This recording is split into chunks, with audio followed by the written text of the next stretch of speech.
In a little over 2 weeks, Democrats will fill the United Center to celebrate their presidential nominee. And today, that first steps to that moment are being taken. The DNC's virtual roll call gets underway today. So joining us this morning is our friend Peter Giangreco, a Democratic strategist with the Strategy Group. Thanks so much for coming back to chat with us. I assume we'll have you back quite a bit in the next 3 months, if you're willing. Yeah, have blue suit jacket, we'll travel. Okay. Okay, all right. So let's talk about this roll call today, first and foremost. A lot of people don't really understand why this instead of the walking up in the front at the convention, and walk us through how it happens. Well, 14 million people voted in the primaries. They elected the roughly 4,000 delegates that'll be in the United Center when the convention starts later in August. But the virtual roll call originally was scheduled because the Ohio Secretary of State was not going to allow the Democratic nominee on the ballot.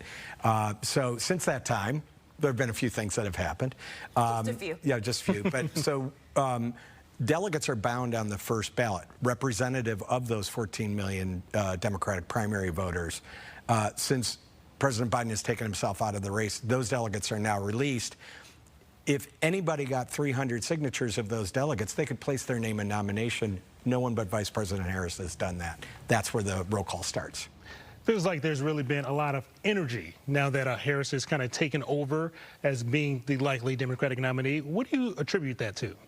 I just think there's a freshness, there's a focus on the future, and I think while President Biden, a lot of Democrats feel like he's been a very effective president, not a very effective campaigner.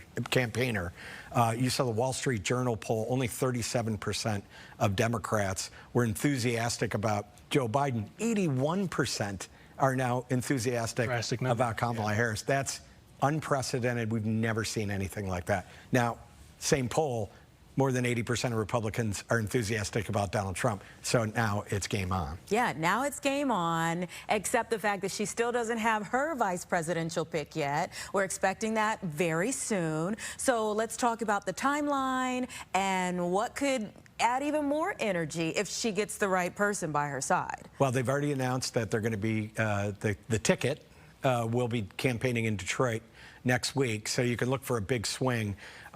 You know, the most often mentioned potential picks, Senator Mark Kelly, former astronaut from Arizona, Governor Josh Shapiro, former Attorney General, former prosecutor from Pennsylvania, are on everybody's lips. But Governor Tim Walz from Minnesota has really made a splash. He's sort of has this interesting take on some of the extreme policies of the Republican Party. He calls them weird.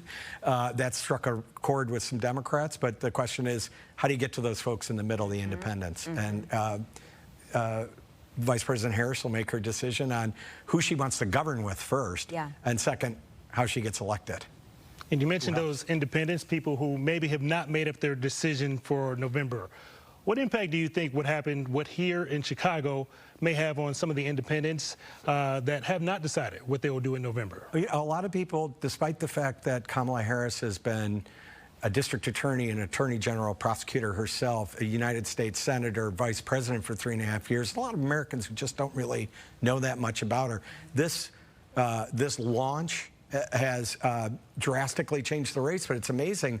You know, the Republican talking point was that she was the most unpopular vice president in the history of polling. Well, those numbers have flipped in just over a week, and now she's more favorable than unfavorable, which is a contrast from former President Trump. So now you get this VP pick that says a lot about who she is and how she'll govern for the next 4 years. And then you get 4 days of a convention to tell her story.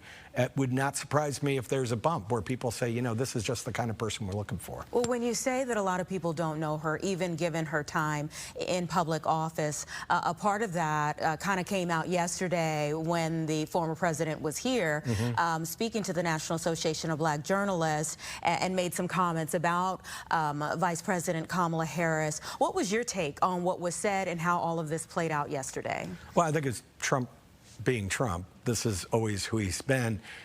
In the past, he was always good at finding that disparaging nickname, that weakness to pick at, and he picked at the wrong person in the wrong way. And I thought Vice President Harris's response was strong and smart. I think that Republicans I talk to, they feel good when they're talking about Kamala Harris and the failures at the border, when they're talking about inflation, when they're talking about childless, cat owners, and they're talking about somebody's race.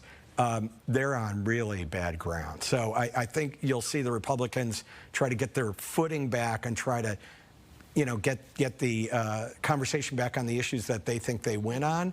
But so far, the Trump campaign and Donald Trump himself just can't find his footing dealing with Kamala Harris. It's a new day. It is. It is. All right. So on August 1st, we're going to be seeing a lot more of this between now and November.